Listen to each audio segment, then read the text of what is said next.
sou o professor Geraldo Góes e nós estamos aqui para corrigir algumas questões, as mais interessantes, da última prova que teve para a Petrobras, para economistas júnior. Isso é um serviço que o Corecon de Brasília, Conselho Regional de Economia do DF, está fazendo para ajudar os jovens economistas que estão ingressando no mercado de trabalho. Ok? Então vamos resolver algumas questões que foram feitas na última prova para a Petrobras, para economista júnior. São as questões mais interessantes. Ok? A questão 28. A função demanda inversa de uma firma monopolista foi estimada pela seguinte equação: preço igual a 190 menos 2Q. P, e que P é o preço e Q é a quantidade produzida. Supondo que essa firma opere com um custo marginal constante de R$10, seu lucro será maximizado quando a quantidade produzida, Q, e o preço unitário forem, respectivamente, bem. Então, solução da questão 28. Então, prova da Petrobras, questão 28. Né? Quais são os dados da questão?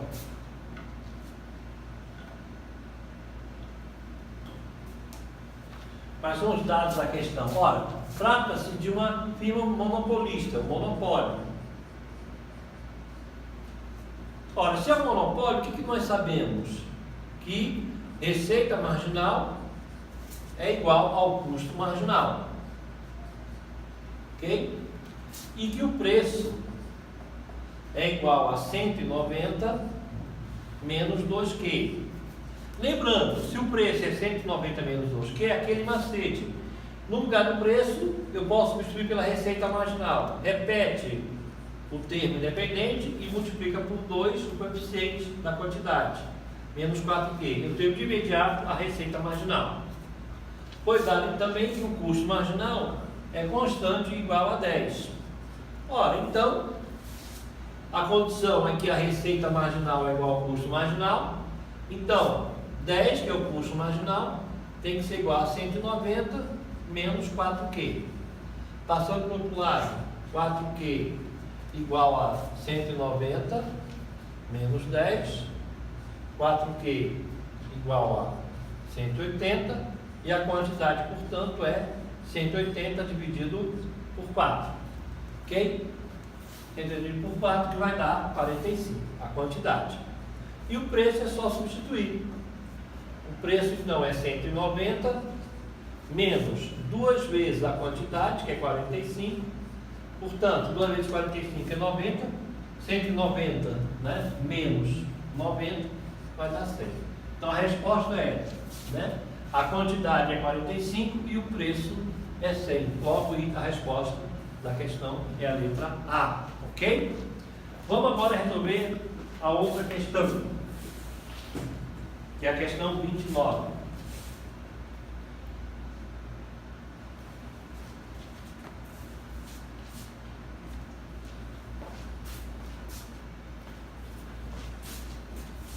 A questão 29 diz o seguinte: se x1, x2, x6 é uma amostra aleatória independente,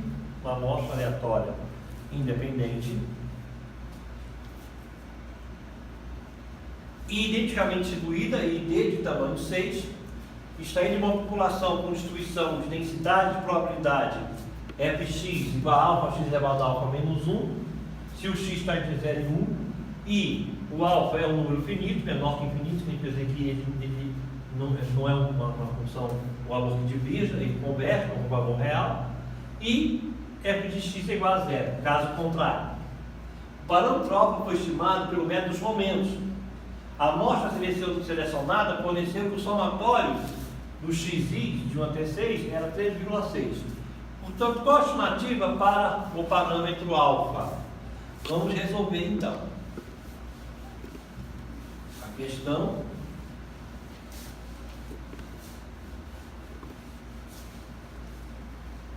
29. Ora, o que nós sabemos?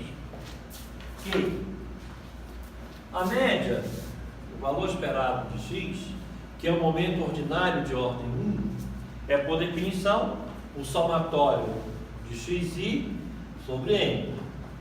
Como foi dito, o somatório de xi é 3,6. E o tamanho da amostra aí é 6. Tamanho 6. Então, sobre 6.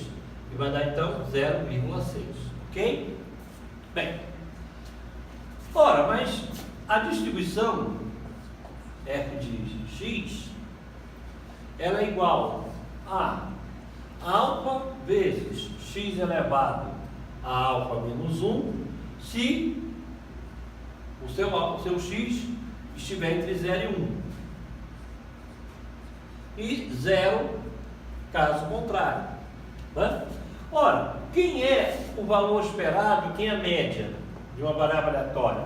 Seria, por definição, o somatório de menos infinito até mais infinito de x, f de x dx.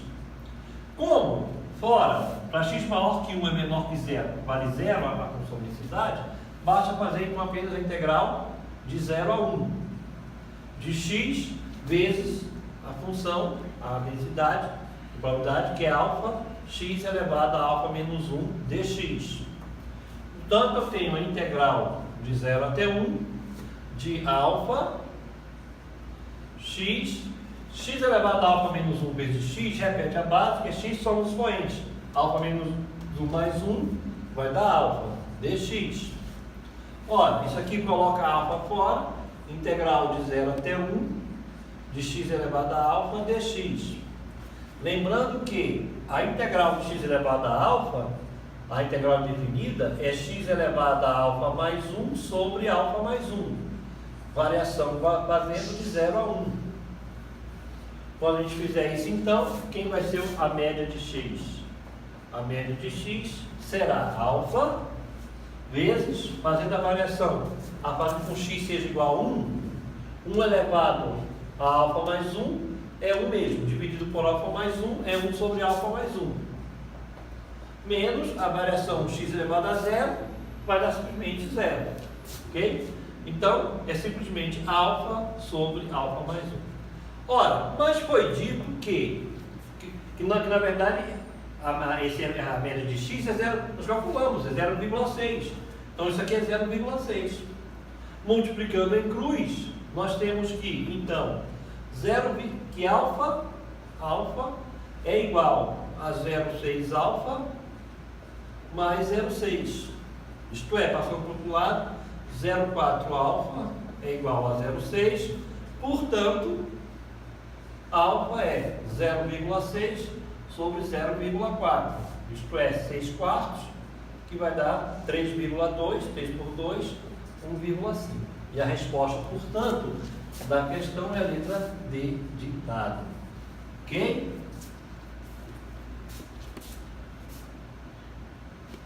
Ok.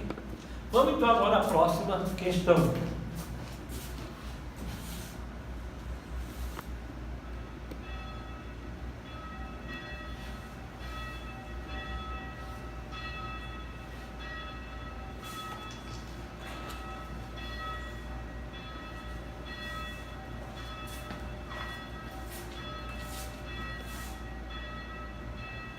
O que diz a próxima questão?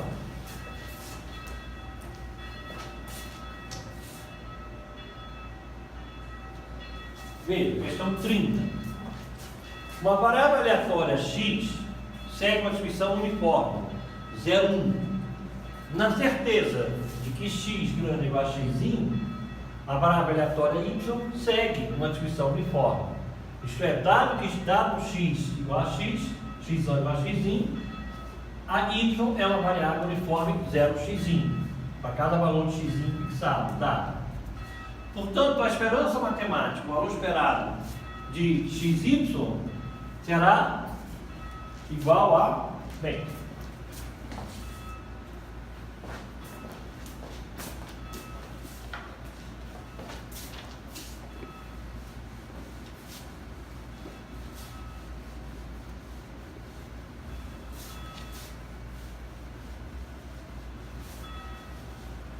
vamos fazer então a questão, né?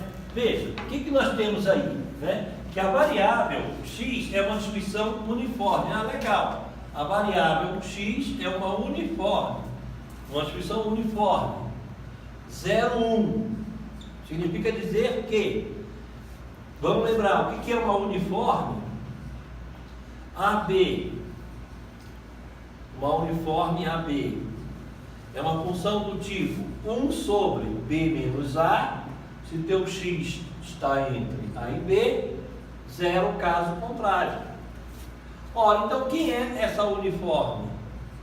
É 1 sobre 1 menos 0, se teu x estiver entre 0 e 1, e 0 caso contrário.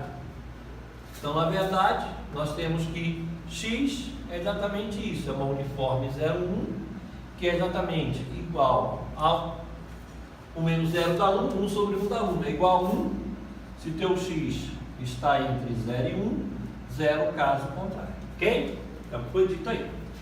Além disso, foi dito o quê? Né? Que, na certeza de que x é igual a x, quando a questão fala na certeza de x igual a x, ele quer dizer, ó, dado que x é igual a x, y, a variável aleatória, também é uma distribuição uniforme. Isso que a gente quer dizer o seguinte, que olha, y, a variável y, dado que o x é x, ela é uma distribuição uniforme. 0x. 0x. Ok? Ora, a gente acabou de ver, né? Tá claro? Lembrando outra coisa interessante da uniforme é a seguinte: quem é a média de uma uniforme? Né? Se x é uma uniforme AD, daqui nós temos então duas coisas: que a média de x é A mais B sobre 2, e que a variância de x é a amplitude do intervalo B menos A ao quadrado sobre 12. Portanto, daqui eu tiro exatamente isso, ó. Quem é a média de x? Quem é o x bar? É simplesmente, aqui é 1, aqui como é o uniforme 0, 1, é 1 mais 0 sobre 2, que dá meio. E quem é a variância de x? É B menos A ao quadrado, 1 menos 0 ao quadrado sobre 12. Então, 1 dozeavos. Ok? Então, nós temos então a média e a variância de x. Ora, mesma coisa para esse caso, tá claro? Quem é, se y, dado que x é igual a x, é, por definição, uma uniforme 0x, fica claro então que quem é o valor esperado de y, dado que x é x. Ora, é x mais 0 sobre 2. Portanto, é x sobre 2. Ok? Tá claro? Ora, a questão está pedindo o valor esperado de xy. A média desse produto xy. Que é o valor esperado de xy? É o valor esperado de x. Mas o que eu sei? Eu só conheço a distribuição de y condicionada, dada x igual a x. Então, vezes y, dado que x é x. É isso que eu conheço, tá claro? Ora, na verdade, é o valor esperado de... Como eu sei que esse x é igual a x, eu posso substituir o x por x. Então, é o valor esperado de x. Então, esse y aqui está condicionado a x ser x, eu posso substituir o x por x. X vezes o y, dado que x é igual a x. Ok? Ora, portanto, isso será igual ao valor esperado. O valor esperado iterado, é o valor esperado de x vezes o valor esperado de y, dado que x é igual a x. Ok? Ora, mas a gente acabou de ver, né? E quem é o valor esperado de y, dado que x é igual a x? É x sobre 2. Então, na verdade, aqui é o valor esperado de x. Então, quem é esse valor esperado de y, dado que x é x? Está aqui, olha só. É x sobre 2. Então, na verdade, para o valor esperado, o meio sai para fora, é meio do valor esperado de x ao quadrado. Então, aqui como é x, pode ser x ou x ao quadrado. Ok? Finalmente, vamos lembrar, quem é a variância? A variância é a média dos quadrados menos o quadrado das médias, ok? Só que a variância nós conhecemos, né? Que é a variância de x?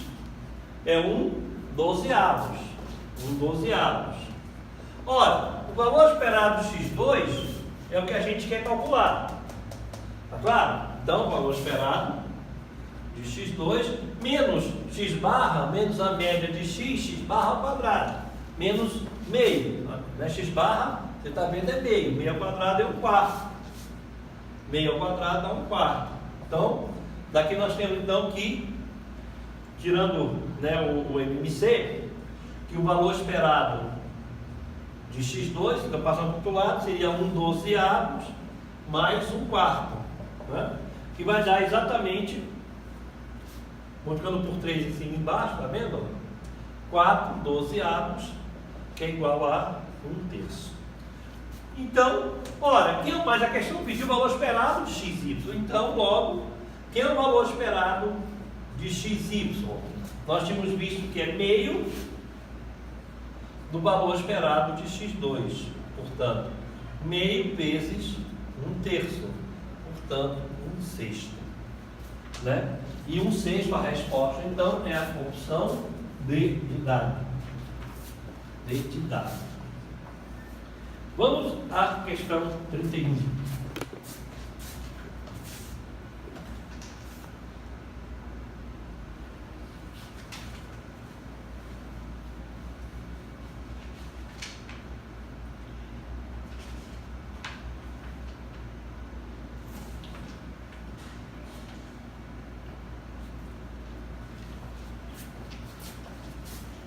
Questão 31. Uma notícia disseminada nas redes sociais tem 2% de probabilidade de ser falsa. Então a notícia tem 2% de ser falsa. Quando a notícia é verdadeira, o indivíduo reconhece corretamente que ela é verdadeira. Entretanto, se ela é falsa, o indivíduo acredita que ela só é verdadeira com uma certa probabilidade P. Qual é a probabilidade de que esse indivíduo reconhecer corretamente uma notícia disseminada nas redes sociais? Ok? Ora, vamos ver.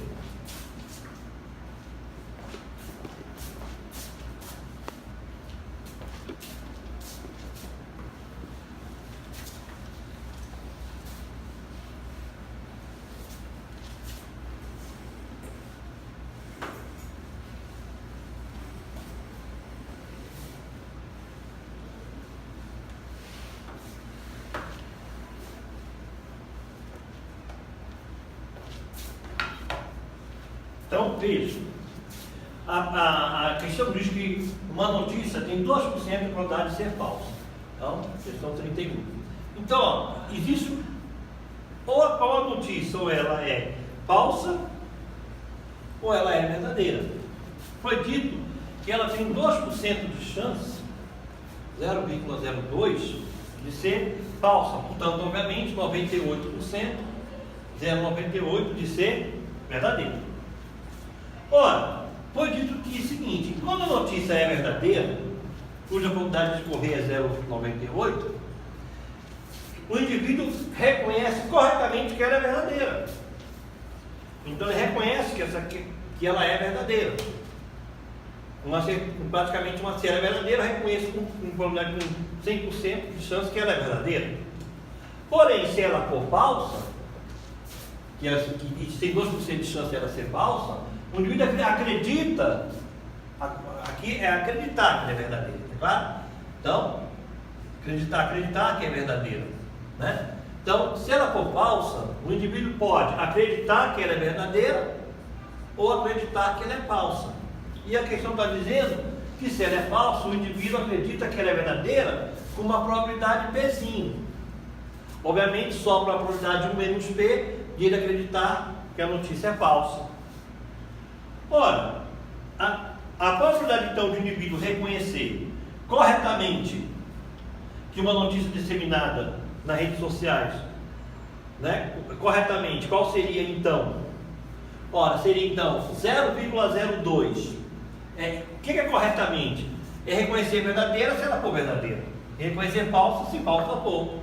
Forma então seria 0,02 vezes 1 menos P mais 0,98 vezes 1.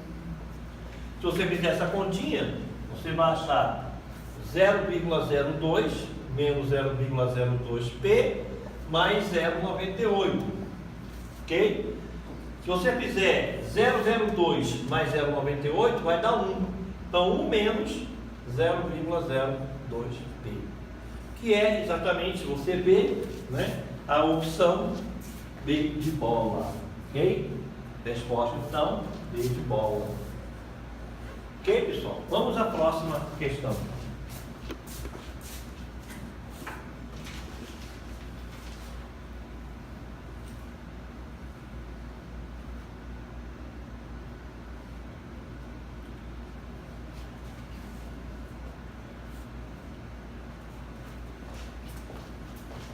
Vamos fazer a questão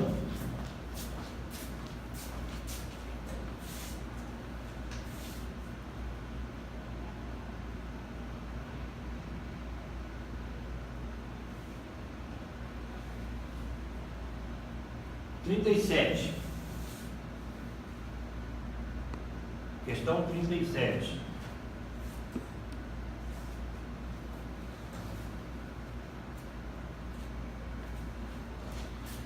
Seja V um espaço vetorial de dimensão 8 e o 1 e o 2 subespaços vetoriais de V.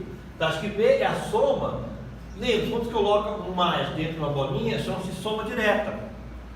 Né? Então, V é a soma direta entre o 1 e o 2. Sabe que a dimensão de U2 é a dimensão de 1 mais 4. Seja V1, V2, V3, vetores pertencem ao subespaço 1. E V4, V5, V6, V7 ao subespaço pertence ao subespaço V2. Esses vetores são vetores não nulos.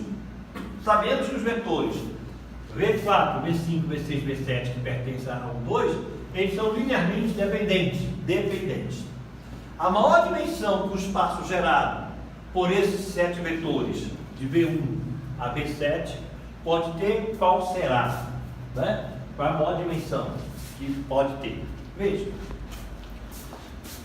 Em regra, a soma de espaços vetoriais, espaço vetorial e a dimensão da soma seria a dimensão de cada espaço vetorial menos a dimensão da interseção, mas nesse caso a soma é direta.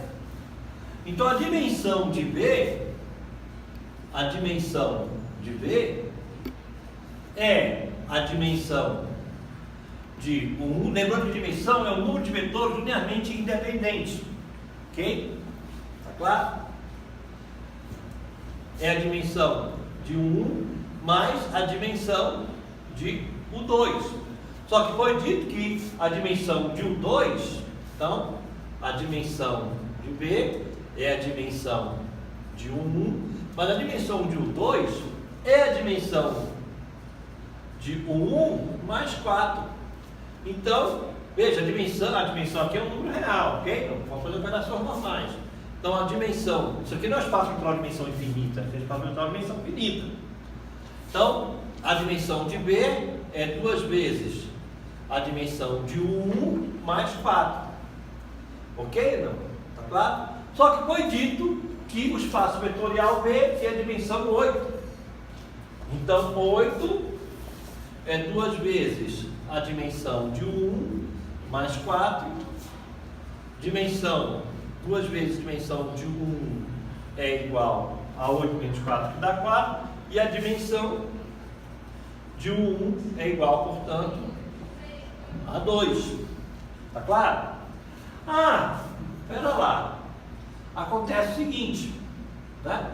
A dimensão de 1 é igual a 2. E é claro, se a dimensão de 1 é igual a 2, a dimensão de U2, foi dito que a dimensão de U2 é a dimensão de 1, que é 2 mais 4, que vai dar 6. Ok?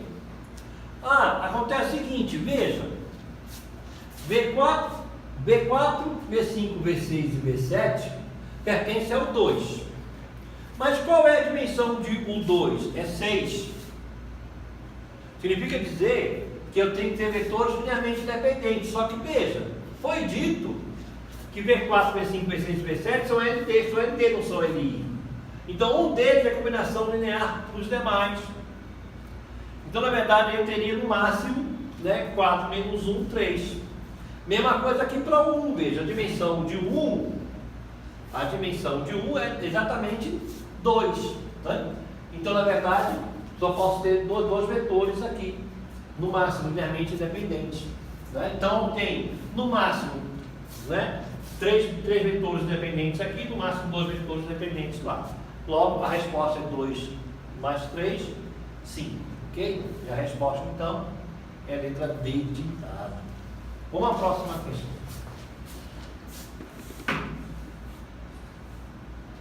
A questão 38.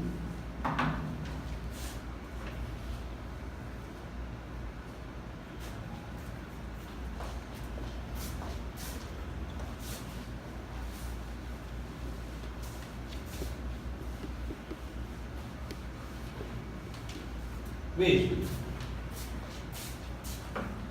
seja f de 0 a infinito em R uma função definida por f de x igual a x ao cubo vezes e elevado a menos x. Qual é o conjunto de imagem dessa função? Veja, basicamente nós temos que fazer o seguinte, né? Olha essa função x elevado ao cubo e elevado a menos x. A ideia seria a seguinte: se essa função tiver um ponto de máximo local, por exemplo, se ela for uma coisa assim, ou tiver um máximo local, a sua imagem terá que vir exatamente daqui até os valores, tá claro? Então eu preciso, na verdade, para ver a imagem, né, eu teria que ver exatamente, se fosse uma coisa assim, ó, né, eu teria que ver exatamente qual é a estudar os pontos críticos dessa função. Okay? E pesquisar o valor da função nesses pontos críticos. Então é simplesmente pegar a função dele e vai igualar a zero. Vamos fazer isso. Como isso é um produto, lembrando, né, que isso aqui é um produto, então quem é a derivada? Deriva o primeiro termo, repete o segundo, mais repete o primeiro termo e deriva o segundo. Elevado a elevado a menos x é menos 1, é elevado a menos x. Derivei, igualei a zero, ok? Posso colocar em evidência x2 é elevado a menos x, que multiplica 3 menos x2 elevado a menos x, menos x3, né? Repete x3, repete x3 e deriva. Menos, como eu coloquei x2 aqui, menos x, igual a zero. Né? Veja, a função elevada a menos x, ela nunca vai se anular. Então daqui eu tiro que ou x é igual a zero, ou 3 menos x igual a zero, x igual a 3. Ora, se eu pesquisar o valor da função em zero, f de zero é 0 ao cubo, é elevado a menos zero, dá 1, que dá, ok? Dá 0, né? Que vai dar 0 vezes 1, que dá 0, ok? E em x igual a 3, em f de 3, é 3 ao cubo, é elevado a menos 3. 3 ao cubo, 27, sobre E ao cubo. Então fica claro exatamente que a imagem é de 0 até 27 E ao cubo. Ok, pessoal? É claro? Então, resposta letra A. Vamos fazer agora outra questão.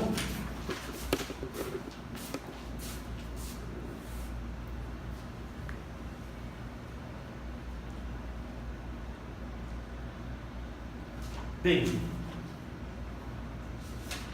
vamos fazer uma questãozinha de macroeconomia nessa prova, que é a questão 28.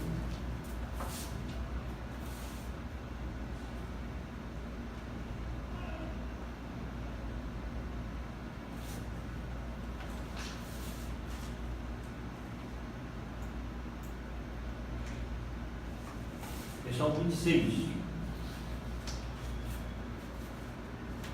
Veja, a Henry Taylor é uma das mais conhecidas regras de política monetária dos bancos centrais. Na formulação mais simples, ela pode ser expressa como I é a taxa de juros básica, RN é a taxa de juros natural, é igual a 1 alfa, são vezes, Pi é a taxa de inflação efetiva, e PM é a meta de inflação. E alfa é o peso dado esse desvio, de quanto a inflação se desviou da meta. Mais um beta, que é um parâmetro, vezes Y é o produto. Y é o produto efetivo. E LN é o logaritmo dele. E LN asterisco é o produto, né, de potencial, produto potencial. E aqui eu tenho, na verdade, o hiato do produto. O hiato bruto entre os logaritmos do produto, ok? E o beta a sensibilidade exatamente o peso dado esse desvio, de quanto o produto se desvia do produto potencial. Então essa é a regra de Taylor, uma das versões da regra de Taylor, ok? Bem,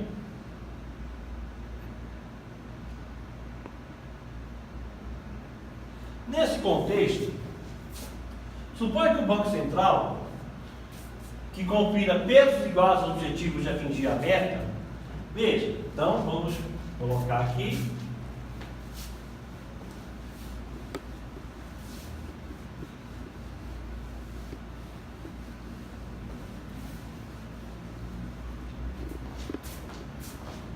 a nossa regra de Taylor,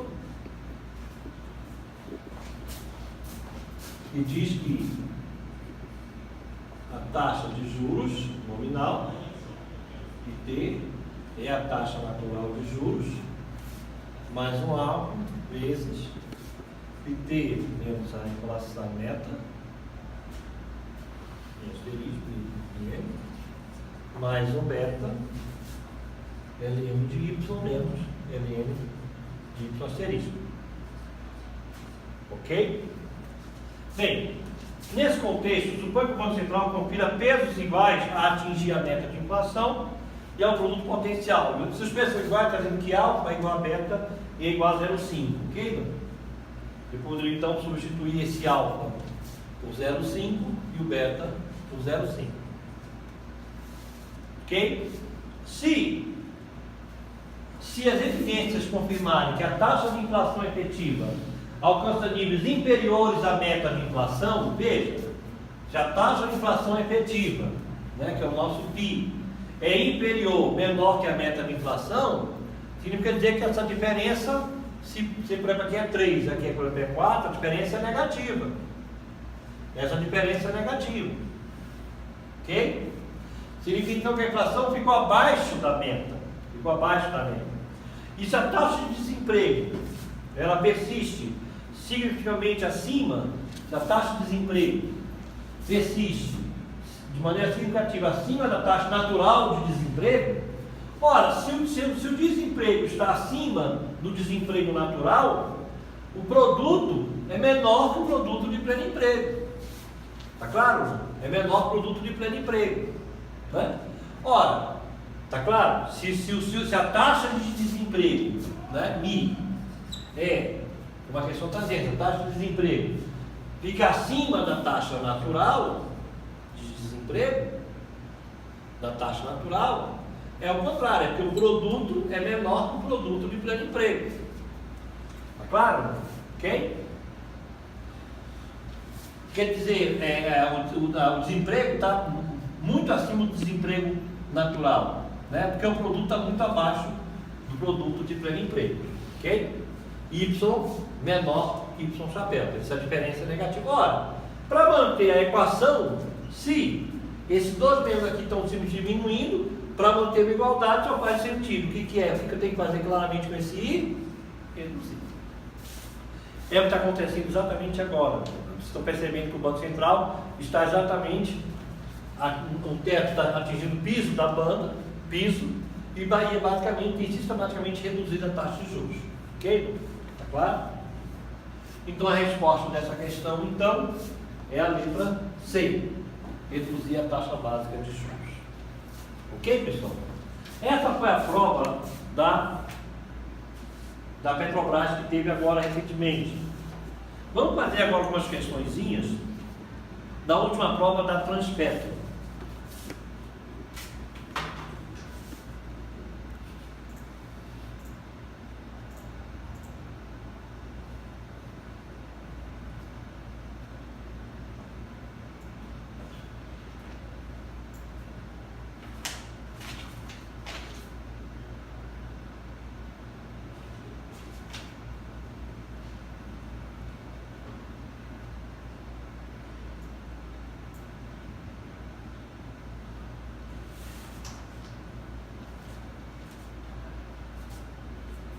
A questão 32, da última prova do Transpetro, acho que é 2011. A função de atividade de uma pessoa que consome apenas dois bens x e y é dada pela equação u x elevado a 0,5 e y elevado a 0,5, onde x e y representam as quantidades dos bens. Quem ela está de renda da demanda por x, né, para esse consumidor? Quanto equivale do bem x? Veja. Então, questão 32. Ora, a utilidade é do tipo Cobb-Douglas. Cobb-Douglas. A utilidade é uma constante A, x elevado a alfa, y elevado a beta. Nós sabemos, quando socorrer, quem é a quantidade do bem x, quem é o x a quantidade ótima do bem x. É o expoente dele, alfa, dividido pela soma dos expoentes, alfa mais beta, vezes a renda dividido pelo preço do bem x. Ok? Pelo preço desse bem. Ora, no nosso caso, então, se a utilidade é x elevado a 0,5 vezes y elevado a 0,5, quem é a quantidade ótima do bem x?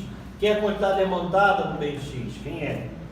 É x, né? É o expoente do x, que é 0,5, dividido por 0,5 mais 0,5,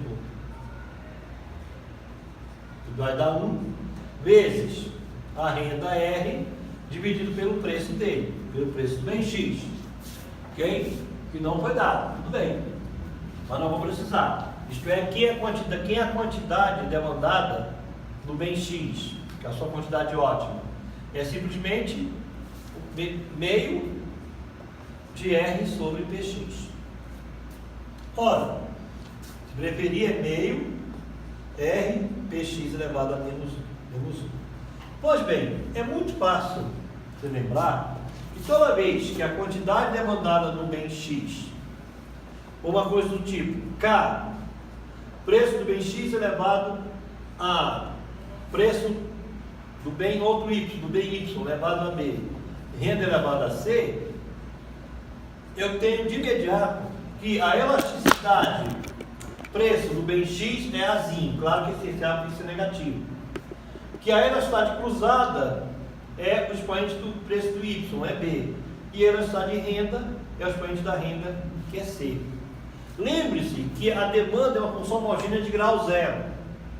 Se ela é homogênea de grau zero, a soma desses coeficientes, em outras palavras, a soma das elasticidades,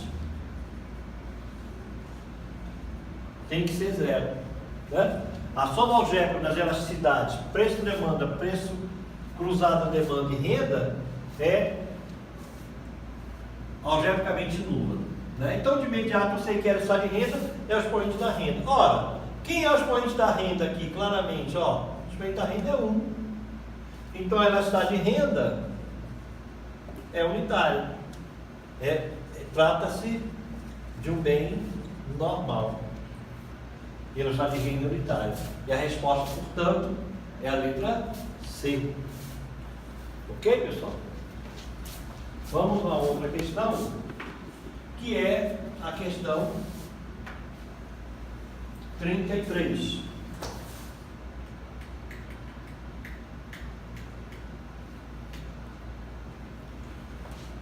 O custo total mínimo de uma firma que produz um único bem é dada pela expressão CT igual a 10 mais 2x mais 0,1x2. X é a quantidade produzida.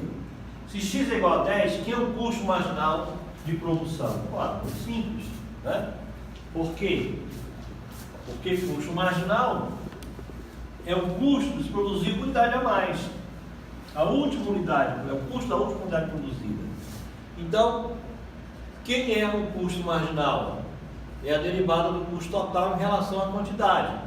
No caso, o custo total é 10, a quantidade está denotando por x, 2x, mais 0,1x ao quadrado.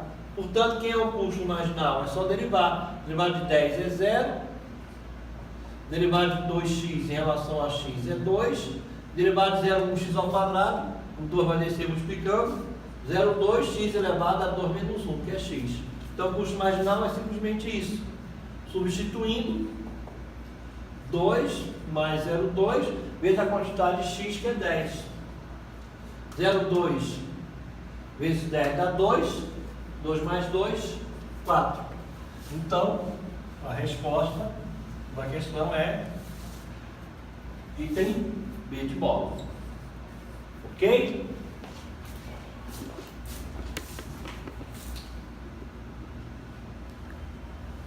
Vamos à questão 35.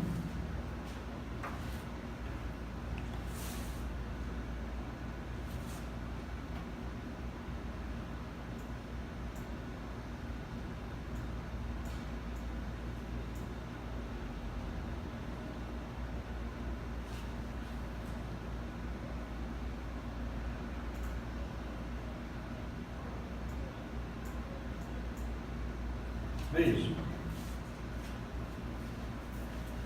O gráfico abaixo mostra uma curva de demanda. Você vê aqui então uma demanda pelo bem X, quantidade bem X, e a curva de receita marginal. O bem X é produzido por uma empresa monopolista, monopólio, que maximiza lucro. Considerando o gráfico abaixo, supondo que o custo marginal é positivo, a empresa produzirá as opções quantidade de Q1 aqui, onde a receita marginal é nula, então ela vai produzir menos que Q1, na opção A, exatamente Q1 entre Q1 e Q2, Q2 ou mais que Q2. Né? Olha, só uma questão clássica, né? Veja. Toda vez que a gente tiver um monopólio,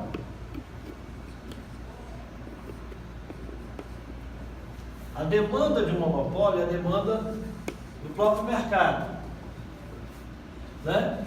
Se a demanda é uma reta, a receita marginal também é uma reta, com verbo intersecto e coeficiente angular o dobro. Então é só achar a metade aqui e ligar, eu tenho aqui a receita marginal. Ok? Aqui é Q1. Olha, como é o monopólio, a condição é receita marginal igual a custo marginal. Né?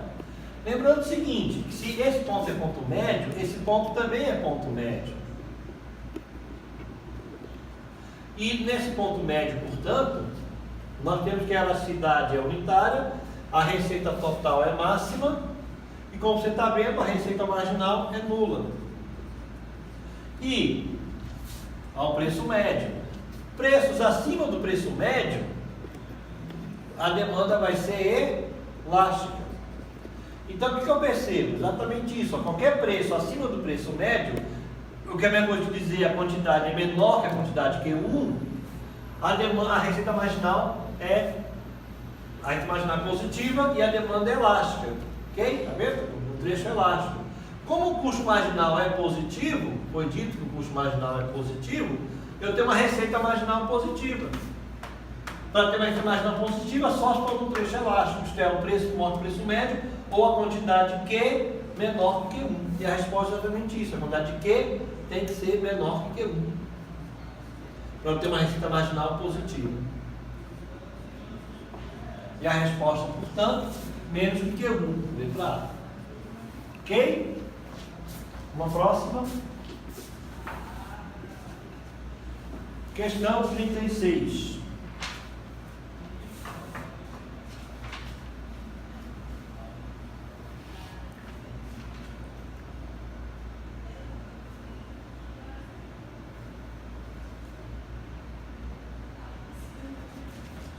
Veja a questão 36. O gráfico abaixo mostra uma curva de custo total médio, custo médio, de longo prazo, em função do volume de produção. Ora, se isso é uma curva de custo médio, pessoal, isso aqui é o custo médio, nós temos nessa parte aqui custo médio decrescente. Se o custo médio é decrescente, os rendimentos são crescentes. Então, temos essa parte aqui, rendimento crescente de escala, economia de escala. Aqui, se o custo médio é crescente, se o custo médio é crescente, os rendimentos são decrescentes. Então, nessa parte aqui, onde o custo médio cresce com a quantidade produzida, se o custo médio cresce, os rendimentos decrescem. Tá? Então, tem um rendimento decrescente de escala, isso é deseconomia de escala. E nesse ponto de mínimo, tem um custo médio nem crescente, nem decrescente. Então, não tem nem economia, nem deseconomia de escala. Está claro? Tem, na verdade, rendimentos constantes de escala. Né? Ora, então, podemos concluir que, abaixo desse ponto Q, o custo fixo é nulo? Não. Acima de que, asterisco, há retornos constantes de escala? Não. Se o custo médio é decrescente, tem um retorno decrescente. Igual a que o custo variável médio é mínimo? Não, veja, aqui nesse ponto, o custo médio é que é mínimo, essa curva de custo médio. Até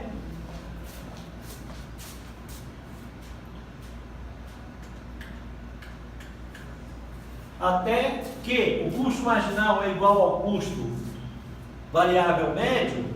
Não, né? Porque se o custo médio é decrescente, né? Porque o custo marginal, se o custo médio declina, é porque o custo marginal é menor que o custo médio, ok? E, na verdade, sobrou, então, a opção é até que há economia de escala. Isto é, até, né, entenda, até que. Então, essa parte até que é menor que Q. Então, até que, menor que Q, eu tenho custo médio crescente, portanto, economia de escala, rendimento crescente de escala. E a resposta, então, né, é a letra E. Está claro? Então, quando a produção vai até Q, quer dizer que é menor que Q. Portanto, eu estou com custo médio decrescente, rendimento crescente para economia de escala. Ok, pessoal? Bem,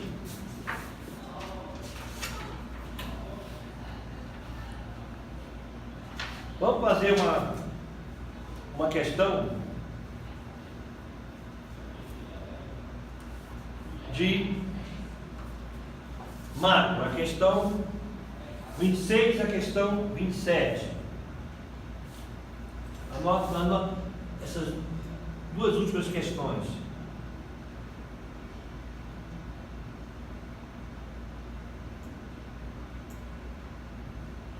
Veja aí. Questão 26. Questão 26. Vamos ver.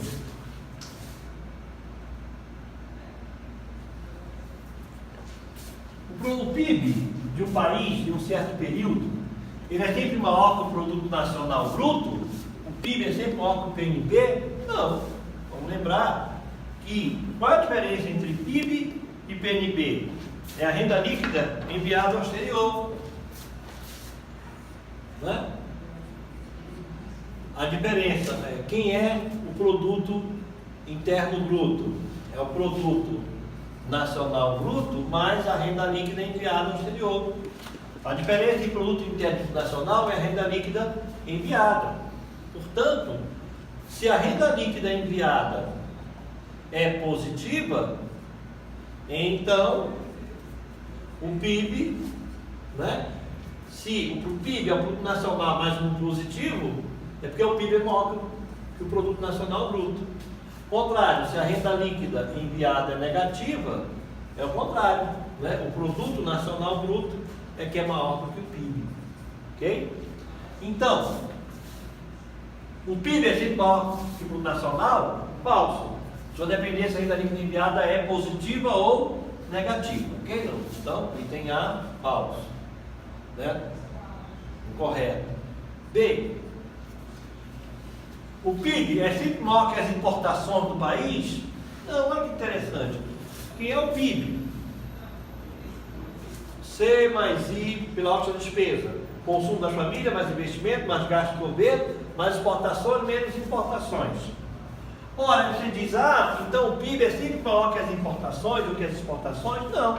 Pega um país como Singapura, por exemplo, que basicamente uma cidade-estado, basicamente importa todos os insumos, produz, embala e exporta. Na verdade, um país como esse, exportação e importação mostra o próprio valor do PIB. Ok? É claro?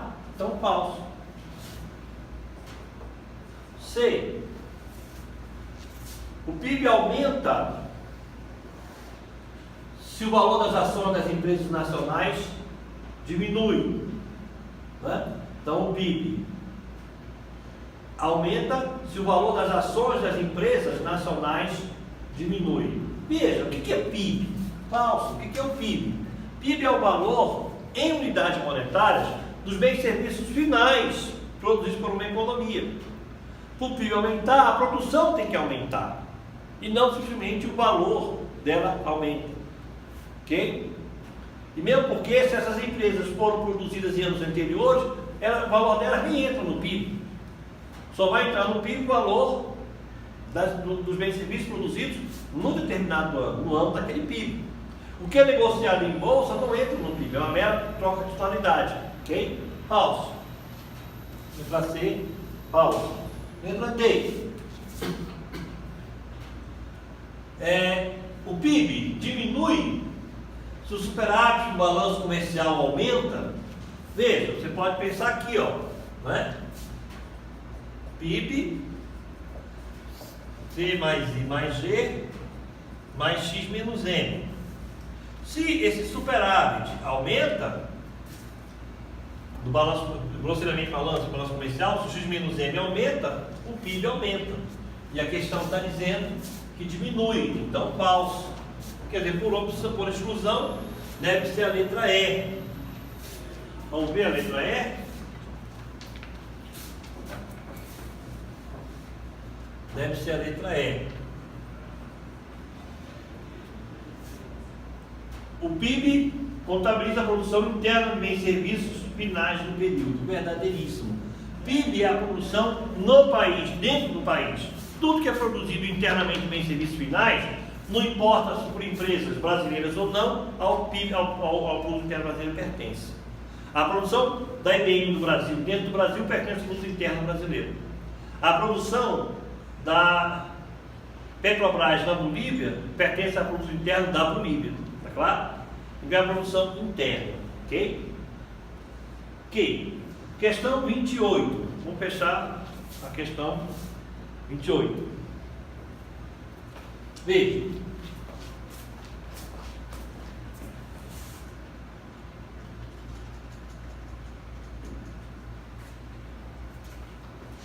O gráfico da curva de Phillips de longo prazo, com a taxa de desemprego na abscissa, a taxa de inflação não ordenada, ela é vertical. Por quê?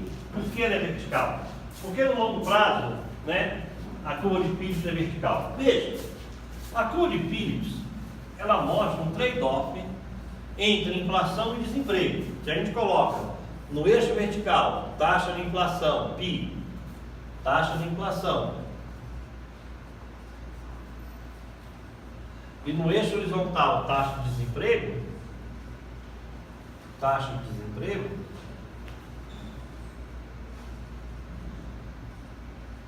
a curva de Phillips, no curto prazo, mostra uma relação inversa. Então, isso aqui mostra a curva de Phillips de curto prazo. Esse trade-off. E aqui eu tenho o desemprego natural. De maneira que, se a autoridade monetária quer baixar a taxa de inflação, tem um custo em termos de desemprego a ser causado. Só se combate a inflação com recessão. Né? Mas isso no curto prazo. Veja, então a versão é a seguinte. Então, se eu colocar aqui a inflação, né, e o desemprego, a relação é inversa. Tá claro? Se o porquê, né?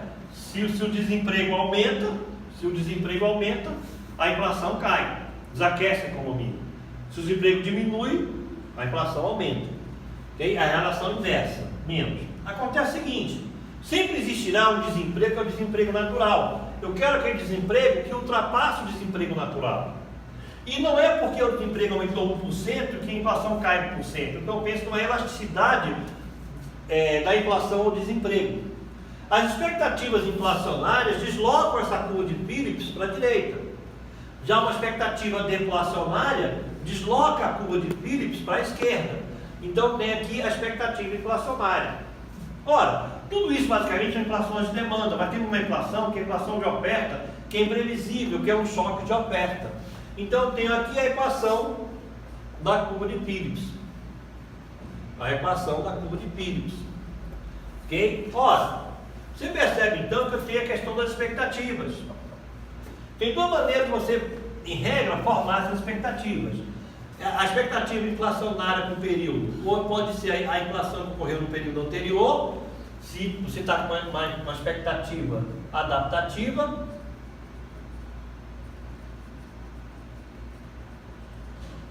né? Com ajuste instantâneo de velocidade, ou a inflação esperada para o período é exatamente a que ocorreu no período anterior. Isso, na verdade, é previsão perfeita. Isso é expectativa racional. Expectativa racional. Ora, se os agentes começam a acertar suas expectativas, o que acontece claramente? Suponha que não houve choque de oferta, isso aqui é zero, né? Ora, se a inflação que é esperada é a própria inflação, eu posso cortar, né? Simplesmente vai acontecer uma coisa como esse tipo aqui, ó. Então, suponha que não houve choque de oferta, tem perda de generalidade, então isso aqui é zero. Se essa inflação esperada, com perspectiva racional, é a própria inflação, esse cara é igual a esse, eu posso cortar. Conclusão, Mi menos Mi chapéu igual a zero, Mi igual a Mi chapéu. Mas se o desemprego, ele é sempre igual ao desemprego natural, a explicação é que essa curva de Phillips, ela é vertical. Qual a ideia? Quanto mais os agentes vão acertando as expectativas, essa curva vai ficando cada vez mais inclinada, né? No longo prazo, você tem a previsão perfeita, a curva de Phillips torna-se claramente vertical, né? Então, ela é vertical por quê? Porque a expectativa de inflação tende a igualar, né, a inflação. Isto é, a expectativa de inflação, a inflação esperada, tende a igualar a inflação. Ok? Com previsão perfeita, né? A curva de Phillips de longo prazo é vertical. Curva de Phillips de longo prazo, ela é vertical. A que nível de desemprego? A taxa natural. Ok, pessoal? Então, pessoal, o nosso objetivo aqui foi ajudar a você, jovem economista, começando a sua carreira aí, né, a resolver, a dar umas dicasinhas para a prova aí da Transpetro, ok? Boa sorte para você. Qualquer coisa você pode nos mandar um e-mail, ok? Para geraldosgoes@gmail.com. Geraldos com S, tá, pessoal? Não bote ponto aqui, não tem um xará meu, coitado, mas realmente esse cara recebe muita coisa que não tem nada a ver com ele. Então é geraldosgoes@gmail.com, ok? Tá claro? Obrigado. Então, um abraço, boa sorte para vocês, ok?